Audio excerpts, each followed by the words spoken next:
Hey guys, Roxbox90 here with another how to build an EDH deck. This is going to be the picking your general video. When you're picking your general, I just want to kind of, before we get to the actual kind of decider discussion about it, I just want to introduce what the general rules are.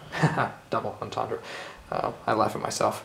So your commander has his own command zone, which you mentioned. The deck in the earlier video, your deck when you pick your general, your deck colors will be bound to the general's colors. So, for example, I'm just gonna, for 3 colors' sake, I'm gonna zoom in over here on Rafiq. The ugly one? The ugly Rafiq, sadly. Or we could even just do both of them, maybe. So pretty much, the color cost here is green, white, blue, and this is all 5 colors. That's usually what determines what colors you could use. Right, in the deck. But you have whatever these colors are, only those colors can be produced as mana from the lands in your deck or from any of your permanents. And all your permanents, if they have a color in them, must be of those colors. And if you have a hybrid card, it has to be a hybrid of these colors. If it hybrids with, let's say, a green-red, you can't do it. You can't put it in your deck.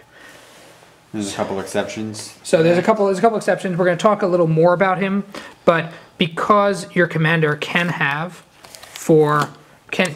a different cost in the ability versus the actual commander cost. So, for example, we're going to talk more about him in the future, but Bosch the Iron Golem is an artifact, so technically any deck with him can only produce colorless mana. It can be colorless, but because he has a red mana in his text somewhere on the card, you can run any red card you want in a deck with him.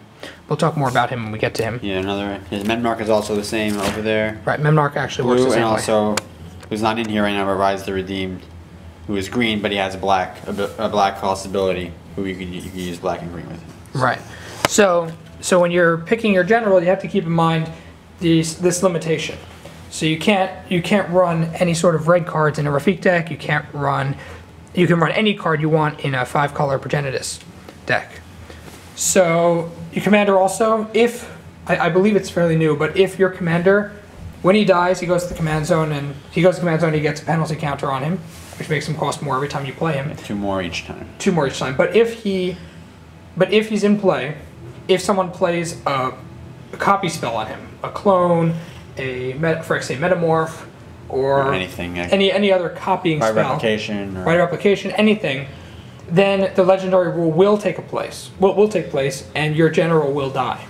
So it makes it more possible for certain decks that if a general had Shroud that they couldn't really handle it, they now can.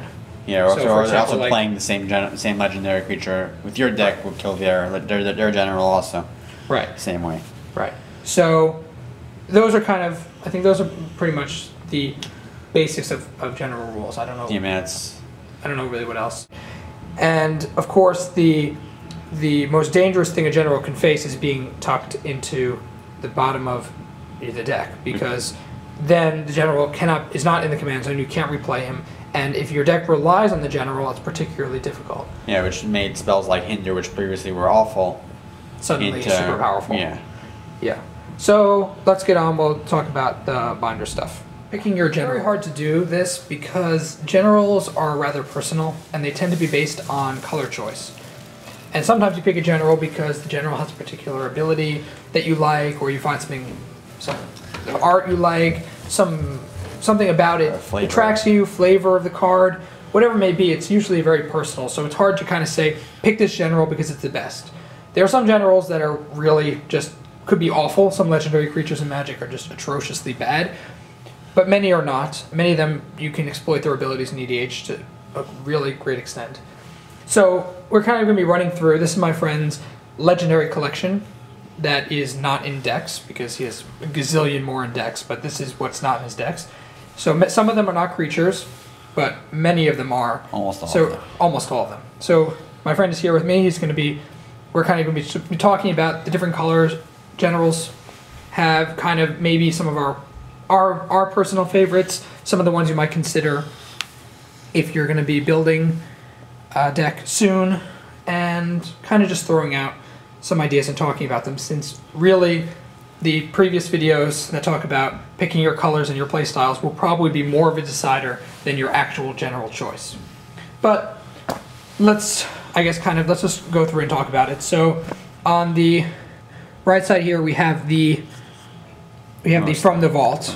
Most of it from the vault. Some of them are either index or next page traded. So we have things like, so you have run classics like Una. In fact, I think From the Vault was probably made with EDH in mind because they're only legendary creatures, which is kind of sad because they're good legendary lands and artifacts that I really wished they had reprinted.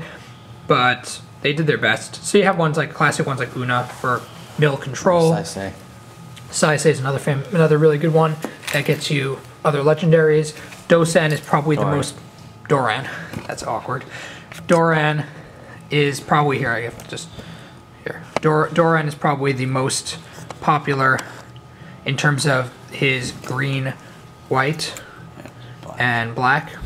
Sorry, my zoom is kind of awkward. And you plan to make one? If I make another one, it's going to be him. With Doran? That'll be my next one. Yeah, so Doran's he's a really interesting one that you might consider. There's Kresh, there's Rafik, who I use, although I really despise the From the Vault art, but that's also a personal flavor choice.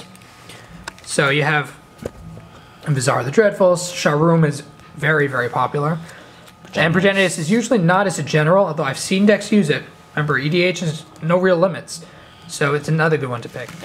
So, and then you have more guys. Kiki-Jiki is very popular. Omnath, of course, I have my own deck. And there are other From the Vault ones. And, yeah. So, no worries. So, I mean, From the Vaults, of course, if you have From the Vaults, most of them are pretty good picks for EDH. And then you can pick from the white, a whole bunch of white generals you can run. All of the cards in this binder pretty much are legendaries. So there's a gazillion white choices. Some are better than others. Some legendaries are really good in terms of backup. So like ones like Elishnoran you might want to use in the deck, not as your general. Misako is pretty good also. Nice choice. And there's many, many others from white, blue, mono blue. There are many, many decks that use mono blue, but they tend to often be control. You can use mono black, of course. We mentioned how playstyles involve Reanimator, control, destroying stuff. There's a whole bunch of good stuff that mono black can do. Except for Braids, who's banned. Right, so Braids in the center here, she is, I think sadly, because she can make some really... Everybody hates her. Everybody hates her. Nobody wants it to be around. Yeah, she's so creepy with those chilling red eyes. Steampunk goggles. Well, it was popular. Steampunk. Breaking it out with pink steampunk. Anyway, she's pretty freaking insane. When you first look at her, you don't realize, but you go online, look up some deck techs with her, and you'll just be astounded. So you have mono black. So it runs, remember, it runs in play styles. So there's some that are very popular. Seizen, the Pervert of Truth, is actually a really popular one. Toshiro Mizawa is not bad. I've seen a bunch of Kiku decks. Phage you can't really play because you die if you play her. Right, Phage is awful. In the middle here. And you have Skitherix is actually one of the best mono black control deck cards you can possibly use. And there are just so many options. Mike's Ultimatum, I believe he has a Korlash, Heir of the Blackblade EDH deck, and many others. And you have mono red is really burn, aggro, control. Well, not burn, control. And some tribal of goblins. And as we mentioned in the Hitotsugu deck, that will be coming up soon, Kumano is just a lot of fun. He's pretty wild. And some are just truly not great as commanders. Slowbad, I don't think I've seen many decks with him. And yeah, there's just a whole variety for red. Monocolors are often rather difficult, but you have a gazillion options. So, I mean, just gonna run through it. Oh, there he is. There's Dosan. Dosan. Make my brain twist up in a knot. Yeah, so Zeus is probably, outside of Omnath, the most popular green ramp general you can run. Then you have artifacts. There's only two options, really. Yeah, I mean... Most of them aren't creatures. Many of these are just legendary. You have Memnarch, you have Bosch. You also have Karn, who... Didn't you play? You played against him. Yes, he was ridiculous. A Karn deck. One of the people who was in the top 8 of the second great designer search. Yeah. Got his name, but he was in the top 8. He's pretty insane. So you have a bunch of options that way. And artifacts, remember, you have to be a legendary creature, so many of these are not creatures, but they're All still of these aren't creatures. pretty amazing. There's a number And of the lands, great legendaries. just, Lands, obviously you can't use either. a lot of them are just good decks, but And then you have 2 colors. We tried to separate them a little bit, but you kind of just run. blur anyway. Right, so 2 colors. 2 color are probably the most stable overall EDH colors just because your mana base is much easier You don't to need set. expensive lands. Don't need many expensive lands because a lot of the fetches are kind of useless. Or the shock lands you don't need because you'll only be using one shock land. And anyway. even the revised duels. Basically, almost every major focus expensive card that's land related in 2 color is not necessary. So you can kind of focus your stuff on the deck. But 2 colors are really nice picks. Some are really strong. Like, as you mentioned, some of the old ones aren't very good. Or Momervig, who's not in here because he's... Right, Momervig is another example. He's pretty insane. And annoying. As a general. And these are all 2 colors. Olivia is now a really nice pick. Particularly if vampires get even better, you can run Vampire Tribal with her. And Mizet is a very popular one. Right. Remember, just because we're just showing a wide array, you can always pick really anything. And this is only about half Yeah, we're gonna be of the legends that exist. right. Total legends is like 400 something in the binder. Well, in the binder there's like 700 plus Right. So they're or so. but that's including creatures. Probably. It's probably 200-ish creatures. More maybe? than this, probably. Two at or least. 300. There's a gazillion legends. A lot of the ones I don't have are the crap And ones.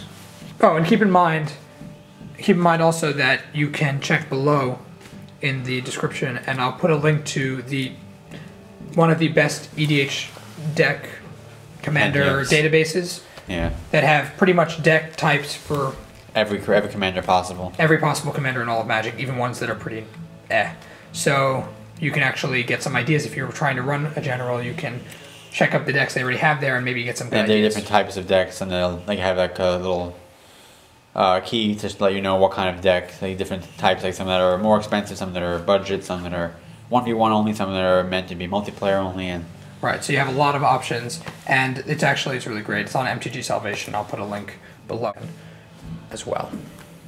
So you have these are still 2 colors, but some of them are not so practical. Remember, as we were talking about, when you're running generals, when you have big ones that are very expensive, then you have often that you need to be really powerful and really effective really impactful on the game in order to justify their cost coming out late. If you're running a general who's cheaper, you often can replay him multiple times, he or she or it, or monster thingy, multiple times. You can play it out. So that's one of the balances you pick, is between an expensive general who's, when you play him, he's got to be really powerful and really helpful right up, or a smaller general who... And also how much focus you want the deck to have on the general as your win condition.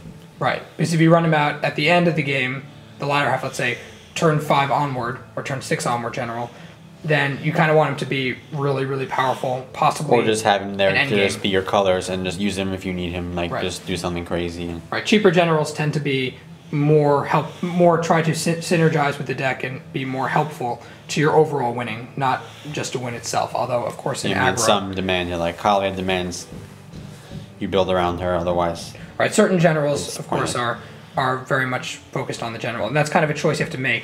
As I believe I said since the beginning, and if not, I'll say right now, in EDH, in terms of your winning, your general should never be the end-all be-all condition. Your deck should be able to win without your general, because often your general will be tucked away, will be put back in the command zone a gazillion times, and won't be able to pay for it. So you have to keep in mind that your deck has to be functional without your general, even though your deck has to synergize. So you have, now we're still in the 2 color range, and we're moving into 3 colors soon. So these are 2 colors you could pick from, and yeah, so there's Captain's Isagen up top, the non from the Vault one. And then there's Kresh, the old school art, which I personally prefer, but everyone's different. Some of them are also, you can get the commander decks if you want to use them as a base. Animar particularly was one of the better ones, in my opinion. Animar is actually pretty good. Kalia is very good, Riku is very good. Right, Kalia, Riku. Riku's a bit more difficult. He's more of an end. Riku's it's a bit more difficult because he's a 2/2 with no real protection, but he's so powerful that if you can keep him around, he tends to help end the game. Yeah, he just relies on you having all this stuff to do. Right. And yeah, so there are a number of 3 colors that you can pick from, and they're nice options. Thraximunder is, of course, a very popular aggro general. Cedrus is interesting, fairly cheap, so it's a nice pick. Here's Doran again, but this one's a non from the vault. Mimeoplasm, of course, I have my own deck, and Gave, I just built a Saproling Gave deck, so he's also good. Another Rafik, the one that's actually good art.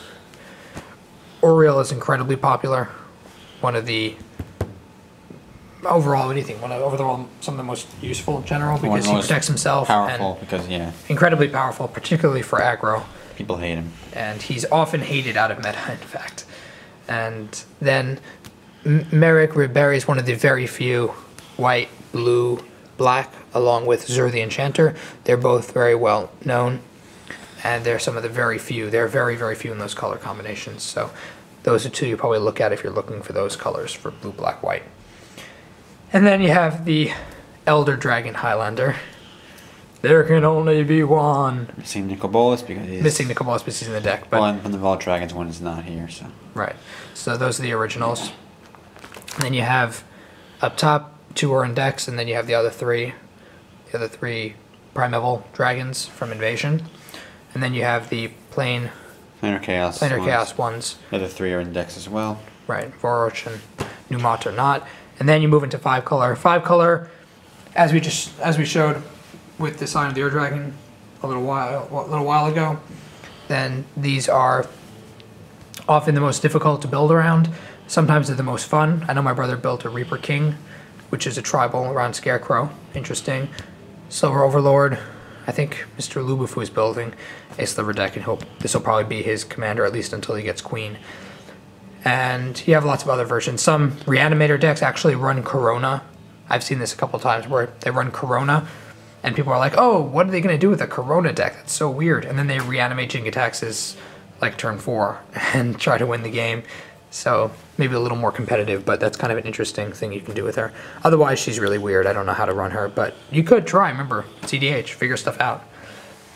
And that's it. Yeah, Child of Alara is probably one of the most popular 5-color generals. That's the generals. And that's all the generals. So picking a general, just going to end on this note, picking a general is a rather difficult task, but usually not so much after you've finished picking your colors you're interested in and your play style, because by then you're usually narrowed down to the choices you have, and the general is more of an afterthought. If you pick your general first and you want to build backwards from there, you can easily do that, no worries. So don't feel like you're limited that way.